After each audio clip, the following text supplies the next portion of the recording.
welcome back to Peru, everybody. Yeah, welcome back. We have moved higher up into the Andes from Arequipa now to a height of about 3,800 meters. Yes, which we can feel. Yes, to the town of Puno on the shores of Lake Titicaca, which you can see behind us, which is the highest navigable lake in the world. And we're going to be having a really unique cultural experience here. So we'll be spending one night with a local family out on one of the largest islands on the lake. We'll be having some cultural experience with them. We'll be having meals with them. So it's gonna be a really fun and unique experience for both of us, I think. But first we have to get there, and there is only one way to do that. So it's time to go and catch a boat.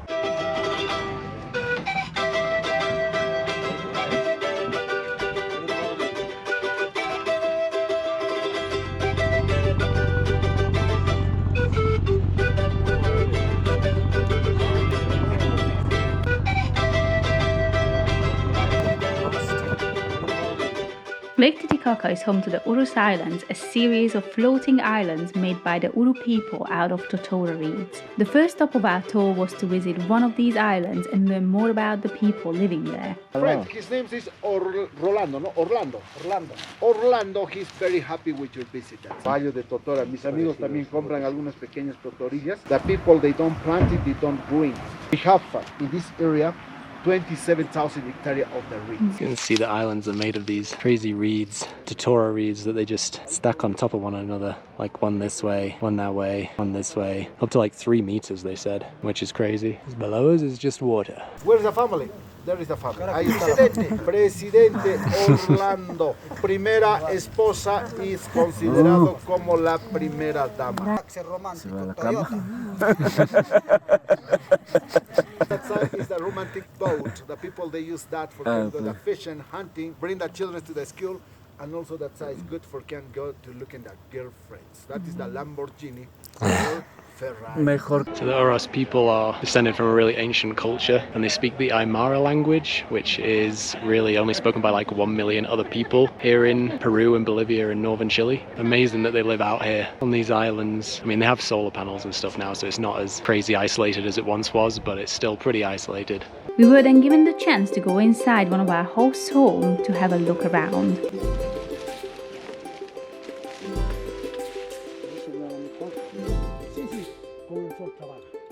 ¿Cómo se llama, amigo? John. John, Kitty. Nacionalidad, Inglaterra. Inglaterra. Sí, sí, sí. Un país más lejos. ¿Inglaterra está lloviendo o no? Oh, rain. Sí, mucho lluvia. Acá también está lluvia. Sí, no mucho sol en Inglaterra. ¿Cómo se llama? What's your name? John. John, Kitty. Eber. Yaber. Eber.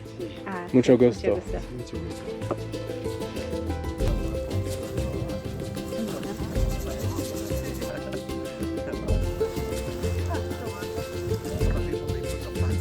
One is my friend.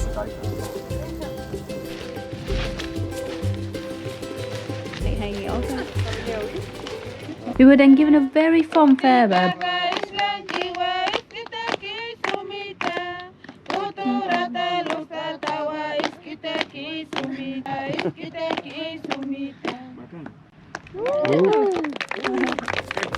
Before being taken on a traditional boat ride around the islands.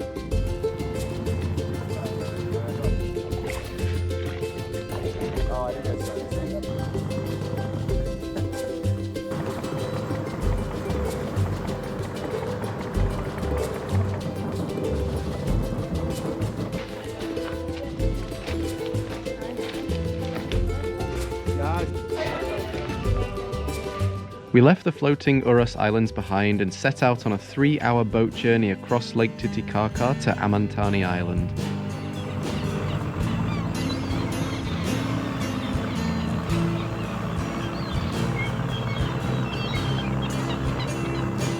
This island is one of the most remote and isolated on the lake, and we'd be spending the rest of the afternoon and the whole night there with a local family. Iskay? Yeah. Yeah. I am going to pay. Mi nombre es Olga. Don't pay enough. Yeah. Vamos. Yeah. Follow him, please. Follow her, sorry. Ya ven, vengo para acá. Which one?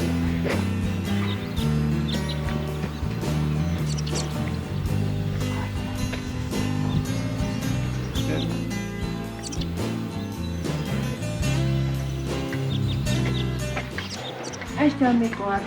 Esa es mi habitación. Ah, es muy Dos bonita. por ahí, dos por aquí. Gracias. Ese es mío. Ah, muchas gracias. Así es. This. Just made it to our little room. It was a trek, but it was totally I think we're worth like the highest community on the island, about 4,000 meters. But check out this view we got from the room. So amazing. Can't believe we're here. Just on this tiny remote island in the middle of It's so one of the quiet biggest here. lakes in the world. So I think the plan is to settle in and have some lunch with the family, vegetarian lunch, which is great. And then apparently there is some football going to be played later, which is going to We'll be be just cheering. for this one. interesting at 4,000 meters in hiking boots. And then later on I think we're going to be going up for a short hike up to the top of the mountain to see the sunset, which is going to be very cool. But yeah, it's definitely time to have some lunch. We are starving. After a delicious and filling lunch with some amazing views, we all gathered at the local pitch for a game of high-altitude football. This was a lot of fun with both locals and tourists joining in, but was probably one of the most tiring things I've ever done.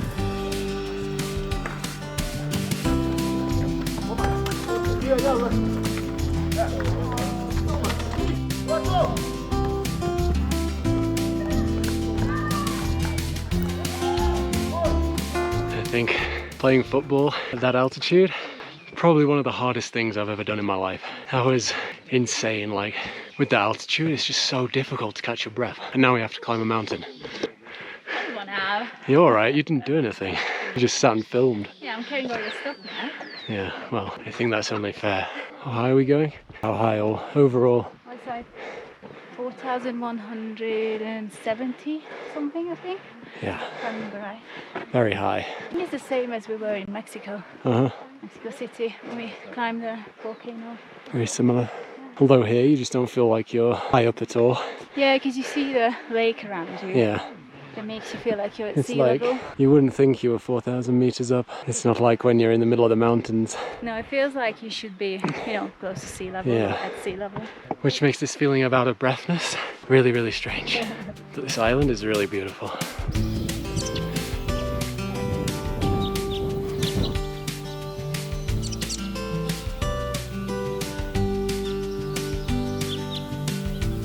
So this hike is taking us up to some temples, some old Inca temples. Up on the top of the mountains, there's two. One just over there on the other mountain behind us. And we could pick which one we wanted to go to. They said this one was better. But the view, But yeah, goodness, the the view. views are insane.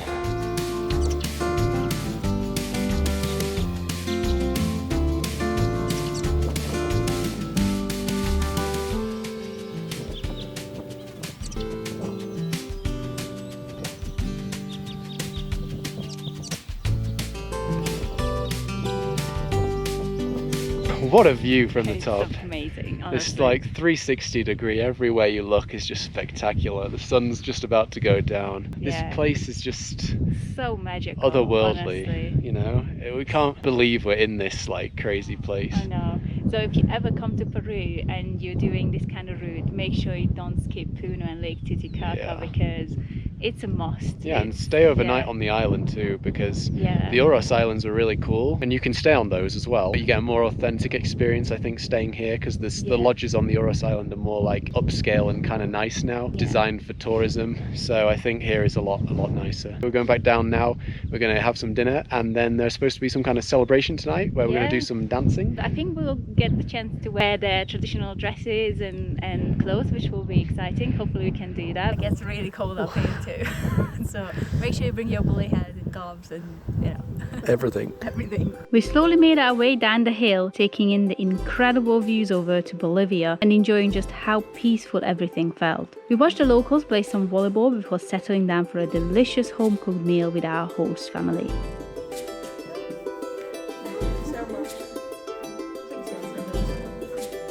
Then we got dressed up in the traditional style, ready for our evening celebration. Do you get to choose, or No, she's good. you feel like a traditional Peruvian lady now? To be fair, it just feels like I'm about to do some Hungarian folk dance because it's like the same with come on like the the underskirt. And this is the complete look. We had a beautifully made headscarf as well. Looking good.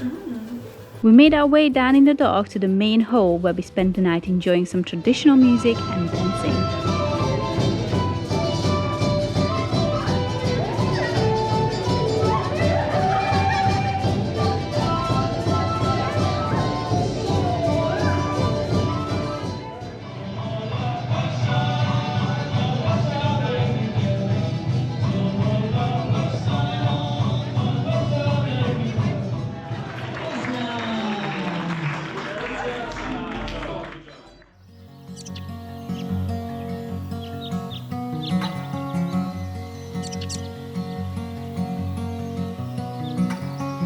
Good morning, guys. And this morning I just wanted to tell you a little bit about what they actually do here on the island and how they live, because I don't think we really covered that yesterday. Basically, it's just all agriculture here and fishing. So all of their own crops like potatoes, carrots, munya. One crop that grows here called oca that only grows here on the island that we tried yesterday in yesterday's lunch. That was really kind of like a potato and a carrot mixed together. Yeah, and then fishing a little bit as well, but I think with the meat they only really eat that in like special occasions, it seems, because all of our meals so far have been vegetarian. It's just a very, very basic way to live. They have chickens and ducks as well, just in here.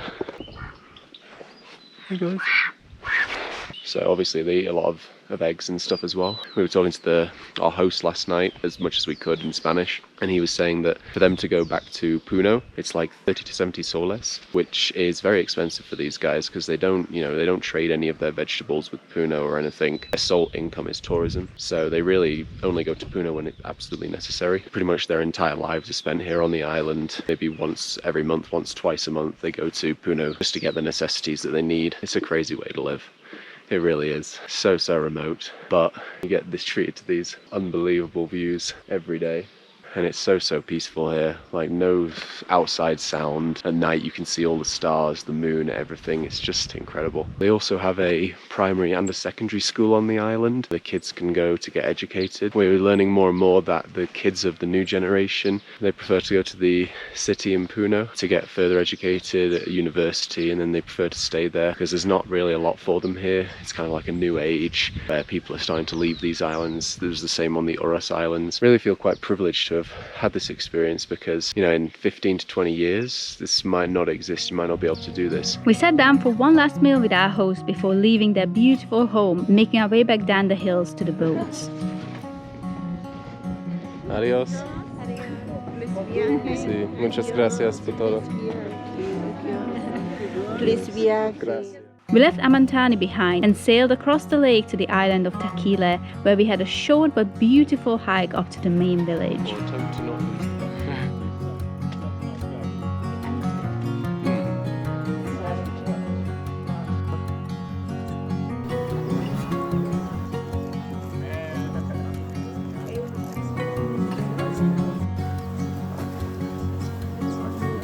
The people who live on Taquile are known for making some of the highest quality textiles in Peru, so we couldn't resist taking a look around their artisanal center on the main square.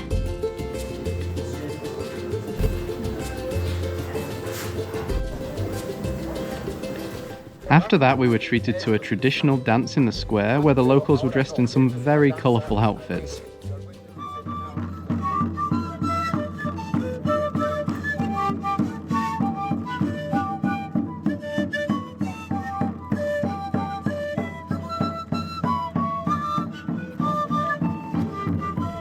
We then went on a short walk through the town to a beautiful lunch spot with gorgeous views of the lake. After more delicious traditional food, we hiked back down to the main harbour to catch our final boat all the way back to Puno.